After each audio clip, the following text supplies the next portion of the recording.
भारत में जन्मे एक युवा सन्यासी के रूप में भारतीय संस्कृति की महक पूरी दुनिया में बिखेरने वाले स्वामी विवेकानंद का ये क्रांतिकारी वाक्य, उठो जागो और अपने लक्ष्य की प्राप्ति से पूर्व मत रुको, आज भी युवाओं को प्रेरित करता है। हमारे देश में ऐसे ही अनेक महापुरुष हुए हैं जिन्होंने भारतीय संस्कृति को सजाने संवारने में अभूतपूर्व योगदान दिया है। हमने इस चैनल के माध्यम से ऐसे ही भारतीय महापुरुषों के बारे में जानी अनजानी बातों को आपके सामने लाने के लिए एक सीरीज़ लाने का निश्चय किया है। अगर आप भारतीय महापुरुषों के बारे में और जानकारी चाहते हैं तो इस चैनल को सब्सक्राइब कर दें, जिससे हमारे वीडियोस के नोटिफिकेशन प्राप्त हो सकें। तो आइए आज हम जानते हैं स्वामी विवेकानंद के बारे में। स्वामी विवेकानंद का जन्म 12 जनवरी सन 1863 को कलकत्ता के एक कायस्थ परिवार में हुआ था। इनका नाम नरेंद्र नाथ दत्त था। पिता विश्वनाथ दत्त कलकत्ता हाई कोर्ट के एक प्रसिद्ध वकील थे। इनकी माता भुवनेश्वरी देवी धार्मिक विचारों की महिला थी।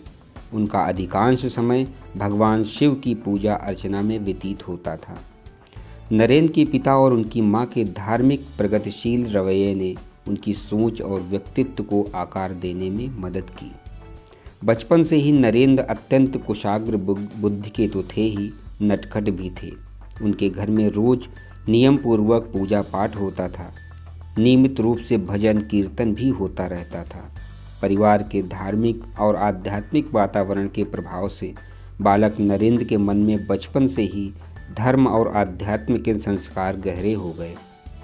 ईश्वर के बारे में जानने की उत्सुकता में कभी कभी वे ऐसे प्रश्न पूछते थे कि उनके माता पिता और कथावाचक पंडित तक चक्कर में पड़ जाते थे। उनका एकमात्र उद्देश्य था कि उन्हें भगवान से मिलना है या किसी ऐसे व्यक्ति से मुलाकात हो जो भगवान से मिलवा दे।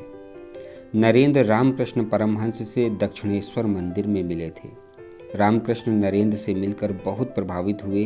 वे समझ गए थे कि नरेंद्र सबसे अलग हैं। उन्होंने नरेंद्र को अपने शिष्य के रूप में स्वीकार करके संपूर्ण शिक्षा दी। रामकृष्ण के ब्रह्मलीन होने के बाद वह घर में सबसे बड़े होने के कारण दिन में घर की देखभाल करते और रात में शिष्यों को शिक्षा देते। उन्होंने सबको कर्म, योग, भक्ति और ज्ञान के बारे में जानकारी दी।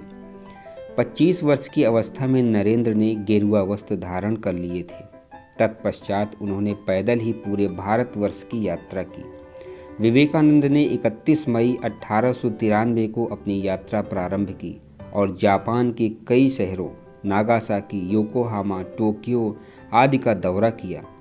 चीन और कनाडा होते हुए वह अमेरिका के शिकागो पहुँचे। सन 1893 में शिकागो में विश्व धर्म परिषद हो रही थी। स्वामी विवेकानंद उसमें भारत के प्रतिनिधि के रूप में पहुँचे। यूरोप, अमेरिका के लोग उस समय पराधीन भारतवासियों को बहुत ही हीन दृष्टि से देखते थे।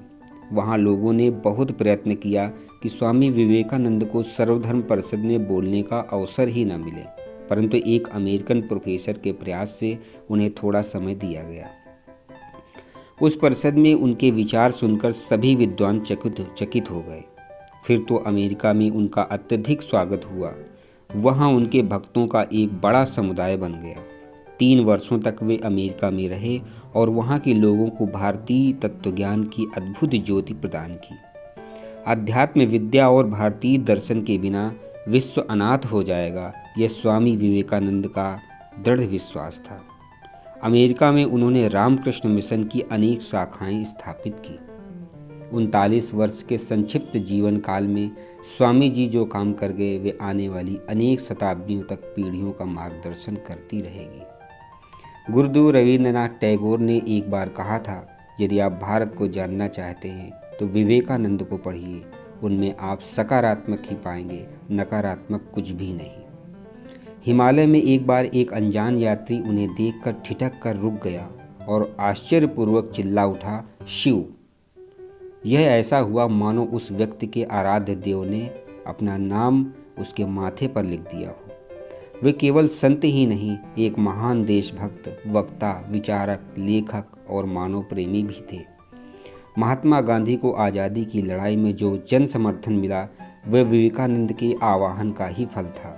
इस प्रकार वे भारतीय स्वतंत्रता संग्राम के भी एक प्रेरणा स्रोत बने।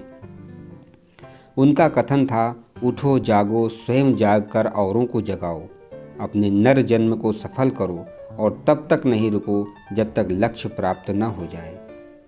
विवेकानंद की ख्याति देश विदेश में फैली हुई थी। एक बार की बात है, विवेकानंद समारोह के लिए विदेश गए थे और उनके समारोह में बहुत से विदेशी लोग शामिल हुए थे। उनके द्वारा दिए गए स्पीच से एक विदेशी महिला बहुत प्रभावित हुई और वह विवेकानंद के पास आई और उनसे बोली कि मैं आपसे शादी करना चाहती हूँ ताकि आपके जैसा ही मुझे गौरवशाली पुत्र की प्राप्ति हो। इस पर स्वामी विवेकानंद बोले कि क्या आप जानती हैं कि मैं एक सन्यासी हूँ, भला मैं कैसे शादी कर सकता हूँ। अगर आप चाहो तो मुझे अपना पुत्र बना लो, इससे मेरा सन्यास भी नहीं टूटेगा और आपको मेरे जैसा पुत्र भी मिल जाएगा। यह बात सुनते ही वह महिला स्वामी जी के चरणों में गिर गई और बोली कि आप धन्य हैं, आप ईश्वर के समान हैं जो किसी भी परिस्थिति में अपने धर्म के मार्ग से विचलित नहीं होते। वर्ष 1887 में जब वे स्वदेश लौटकर आए तो देशवासियों का आह्वान किया। नया भारत निकल पड़े मोची की दुकान से, भड़बूजे के भाड़ से, कारखाने से, हाट से, बाजार से, झाड़ियों से, जंगलों से, पहाड़ से। इस प्रकार आज़ादी की लड़ाई में लोगों का आह्वान किया। उसके बाद देश विदेश की व्यापक यात्राएं की, रामकृष्ण मिशन की स्थापना की और धार्मिक आडंबरों रूढ़ियों से बचने की लोगों को सलाह दी। इस प्रकार लोगों को जगाने का कार्य किया। रोमा रोला ने उनके बारे में कहा था, उनके द्वितीय होने की कल्पना असंभव है और वे जहाँ भी गए सर्वप्रथम ही रहे। 4 जुलाई 1902 को वह 39 वर्ष की अल्पायु में स्वामी विवेकानंद ब्रह्मलीन हो गए। उनके विचार आज भी युवाओं को प्रेरित कर रहे हैं। दोस्तों, ये थी स्वामी विवेकानंद के बारे में जानकारी। इसी तरह हम और भी महापुरुषों की जानकारी आपके सामने लाएंगे। अगर आप हमारे इस सीरीज़ से जुड़ना चाहते हैं तो कृपया इस चैनल को सब्सक्राइब कर लें। आपका बहुत बहुत धन्यवाद। मैं विजय द्विवेदी आपसे विदा लेता हूँ। नमस्कार।